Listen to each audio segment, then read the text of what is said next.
ये दुनिया जैसा हमें दिखता है वैसा है नहीं, बल्कि इस दुनिया की रियलिटी हमारी नजरों से छिपी हुई है।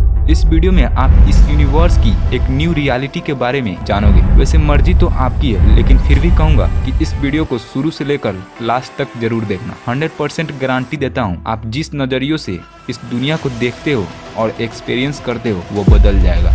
आप अपने आसपास दो तरह के चीजें देखते हो, एक लिविंग थिंग्स और दूसरा नॉन लिविंग थिंग्स। ये बात आपको पता ही है कि जितने भी लिविंग थिंग्स होते हैं वो जिंदा होते हैं, वो इस दुनिया को एक्सपीरियंस करते हैं। लेकिन क्या आपने कभी ये सुना है कि आपका बुक, चेयर, टेबल जो कि नॉन लिविंग थिंग्स है उनके पास भी लाइफ हो सकता है, वो भी जिंदा चीज हो सकते हैं। ये सभी बातें आपको सुनने में बहुत अजीब और एक स्टूपिड की तरह साउंड कर रहा होगा। आप सोच रहे होंगे कि ये तू क्या बोल रहा है, भला एक नॉन लिविंग थिंग्स के पास लाइफ कैसे हो सकता है। दोस्त, भले ही ये बात एक स्टूपिड की तरह लगे, लेकिन क्या आपको पता है कि इसी बात को लेकर साइंटिस्ट के बीच में बहस चल रहा है। एक ऐसी थ्योरी है जिसका नाम है पैनसाइकिज्म, जो ये दावा करती है कि इस यूनिवर्स में मौजूद जितने भी चीजें हैं, चाहे वो नॉन लिविंग थिंग्स ही क्यों ना हो, उन सब के पास कॉन्शियसनेस हो सकता है, यानी कि उनके पास भी लाइफ हो सकता है, वो भी जिंदा चीज हो सकते हैं। इस थ्योरी के हिसाब से ये यूनिवर्स भी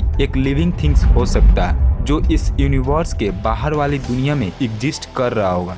इन सभी बातों में कितनी सच्चाई है ये तो हम देखेंगे ही, लेकिन इससे पहले कॉन्शियसनेस क्या होता है आपको ये जानना बहुत जरूरी है। चलिए इसे एग्जाम्पल के थ्रू समझते हैं। मान लीजिए आप एक टेबल पे बैठे हुए हो और आपके पास एक बुक रखी हुई है, तो अब आप ये बताइए कि क्या इस बुक को ये पता होगा कि मैं इस टेबल पे हूँ? नहीं ना, क्योंकि ये बुक हमारे हिसाब से एक नॉन लिविंग थिंग्स है जिसके पास लाइफ नहीं है, सोचने समझने की शक्ति नहीं है। तो इस बुक को थोड़े ना पता होगा कि मैं इस टेबल पे हूँ। लेकिन आपको तो पता होगा ना कि आप इस टेबल पे हो, जरूर हो। तो ये फीलिंग जो आपको आ रही है कि मैं हूँ, मैं इस टेबल पे बैठा हूँ, तो इस मैं वाले फीलिंग को ही कॉन्शियसनेस कहते हैं। आप कॉन्शियस हो इसलिए आप अवेयर रहते हो कि आपके साथ क्या हो रहा है और आप क्या क्या कर रहे हो। जब आप टेबल पे बैठे थे तब आपको पता था कि मैं टेबल पे हूँ, क्योंकि आप अवेयर थे, कॉन्शियस थे।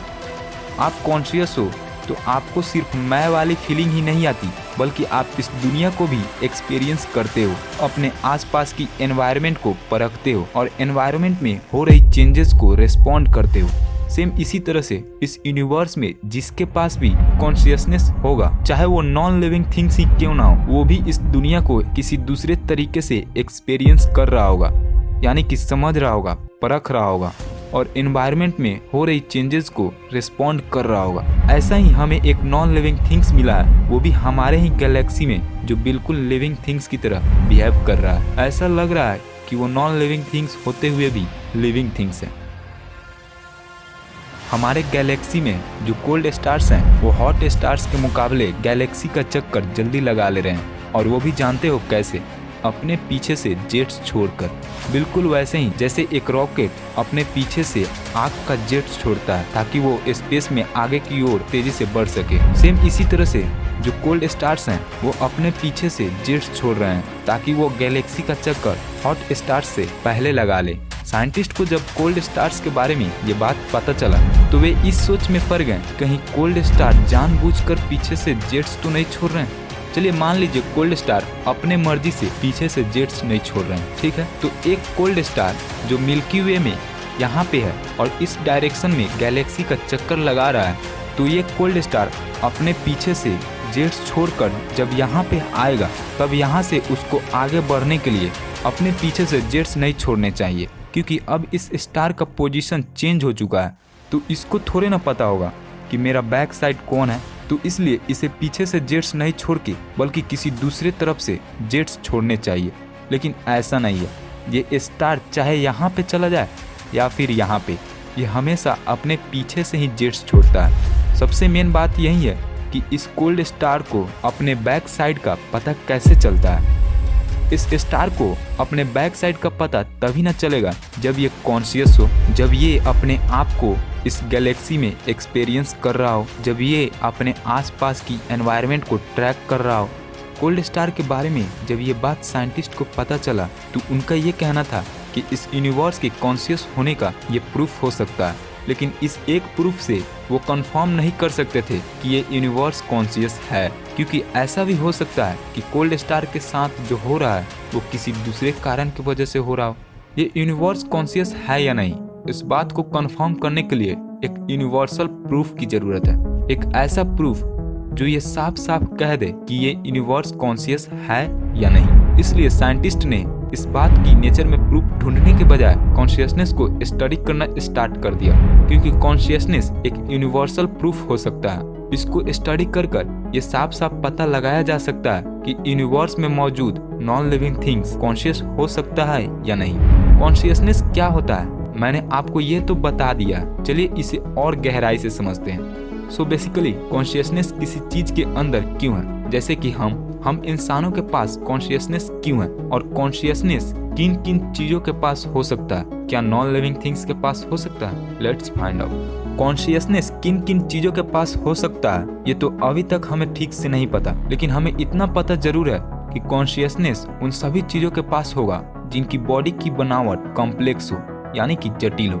हमारे पास कॉन्शियसनेस इसलिए है क्योंकि हमारा बॉडी कॉम्प्लेक्स है। चलिए हम एक ऐसा एनिमल को लेते हैं जिसका बॉडी हमारे बॉडी से कम कॉम्प्लेक्स हो, जैसे कि एक बर्ड ही ले लेते हैं। तो हमें ये बात पता है कि एक बर्ड के पास हमसे कम कॉन्शियसनेस पावर होता है, क्योंकि इसकी बॉडी की बनावट हम इंसानों से सिंपल होता है। अब चलिए एक बर्ड से भी सिंपल ऑर्गेनिज्म को लेते हैं। चलिए अमीबा ही ले लेते हैं, जो कि एक ही सेल से बना हुआ होता है। तो अगर हम इसकी कॉन्शियसनेस पावर की बात करें तो इसके पास बर्ड से बहुत कम कॉन्शियसनेस पावर होगा, क्योंकि ये बर्ड से भी सिंपल ऑर्गेनिज्म है। चलिए अब अमीबा से भी सिंपल ऑर्गेनिज्म लेते हैं, जो है बैक्टीरिया। तो अब आप ये बताइए कि क्या बैक्टीरिया कॉन्शियस होगा?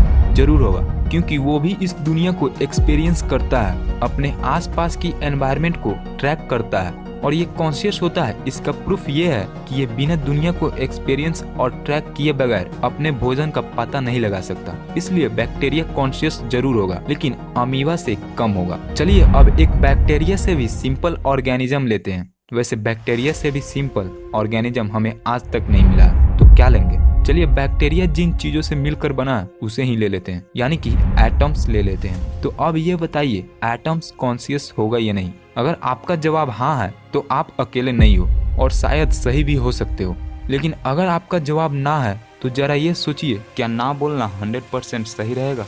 क्योंकि अभी तक तो हमने ये देखा कि जैसे जैसे बॉडी की कॉम्प्लेक्सिटी घटती है वैसे वैसे कॉन्शियसनेस पावर भी घटता है।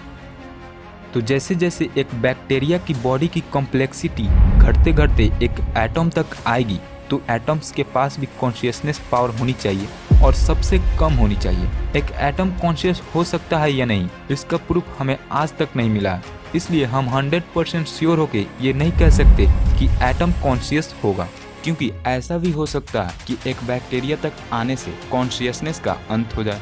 यानी कि एटम्स को कॉन्शियस डिक्लेयर करने के लिए हमें एक प्रूफ की जरूरत है, और प्रूफ शायद हमें ये थ्योरी दे सकता है। एक ऐसी थ्योरी है जिसका नाम है रेजोनेंस थ्योरी ऑफ कॉन्शियसनेस, जो ये दावा करती है कि कॉन्शियसनेस उन सभी चीजों के पास हो सकता है जो वाइब्रेट कर रहे हैं या फिर मोशन में है। तो अगर ये थ्योरी सही होता है तो ये यूनिवर्स कॉन्शियस होगा, क्योंकि अगर देखा जाए तो इस यूनिवर्स में मौजूद हर एक चीज मोशन में है या फिर वाइब्रेट कर रहे हैं। छोटे एटम्स से लेकर बड़े बड़े ऑब्जेक्ट्स जैसे कि अर्थ, मून, हमारा सन, यहाँ तक कि हमारी गैलेक्सी और ये पूरा यूनिवर्स मोशन में है। इसलिए अगर ये थ्योरी सही होता है तो ये पूरा यूनिवर्स कॉन्शियस होगा।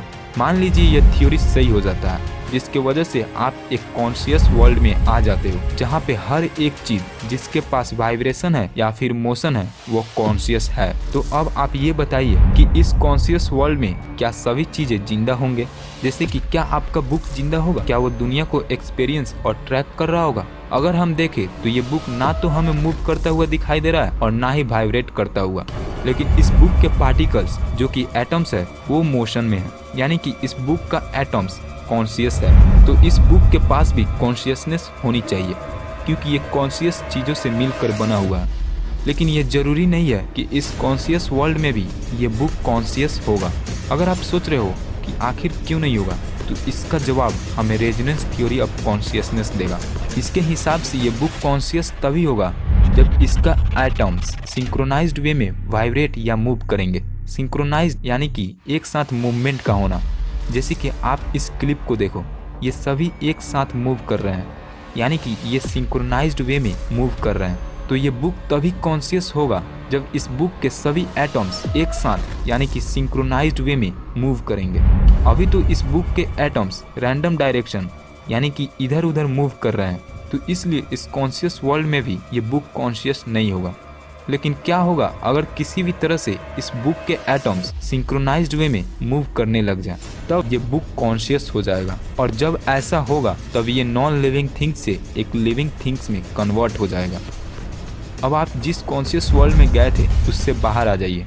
अब आपको ये पता लग गया होगा कि उस कॉन्शियस वर्ल्ड में भी लिविंग और नॉन लिविंग थिंग्स थे, बिल्कुल इसी दुनिया की तरह। एक और बात, ये जरूरी नहीं है कि ये यूनिवर्स अपने आप में ही एक लिविंग थिंग्स हो, क्योंकि ऐसा भी हो सकता है कि इस यूनिवर्स में मौजूद जितने भी चीजें हैं सिर्फ वही कॉन्शियस हो, बिल्कुल एक बुक के एटम्स की तरह। सो गाइज, इस वीडियो के लिए बस इतना ही। वैसे इस वीडियो का मेन फंडा था कॉन्शियसनेस। हालांकि मैंने इस वीडियो में आपको कॉन्शियसनेस को बहुत लाइटली समझाया है। असल में ये साइंस की one of the greatest mystery है, जिसके बारे में हम बहुत कुछ जानते हैं लेकिन फिर भी कुछ नहीं जानते। यानी कि इसके बारे में हम जितनी भी बातें जानते हैं उनमें से ज्यादातर बातों का हमारे पास कोई प्रूफ नहीं है। वैसे आपको क्या लगता है, एक रोबोट, एक सुपर कंप्यूटर या फिर क्वांटम कंप्यूटर जो कि कभी कभी हमारे समझ से भी बाहर चले जाते हैं, क्या वो कॉन्शियस हो सकते हैं? देखा जाए तो उनके अंदर भी कॉम्प्लेक्सिटी होता है, उनके अंदर भी सिंक्रोनाइज्ड वे में मूवमेंट होता है, तो उनके पास भी कॉन्शियसनेस होने के चांसेस